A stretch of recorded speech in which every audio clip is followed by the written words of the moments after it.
Hey everybody, it's Sergey at Architectural Mall. Now, as you all know, we are history buffs. We love taking old and refreshing it with new. We are at the Saddle and Cycle Club in Chicago, and you see all of these wood rails here. Over time, they've deteriorated, they've started falling apart. So follow me. We put up today what's called the mock wall, and essentially what we're showing is the membership and the board, what we're going to be replacing it with. The system here is not code compliant, and unfortunately they're not grandfathered in, so they actually have to bring it up to code.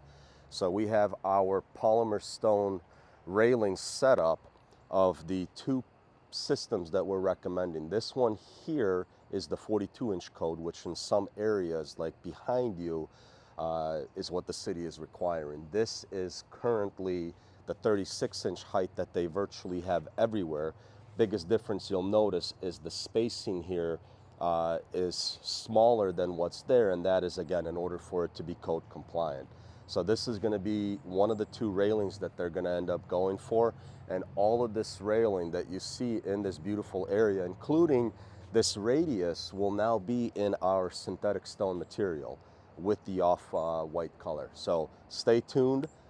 This project should be complete before the end of this year, in time for the holiday seasons, for membership to come out here and enjoy this.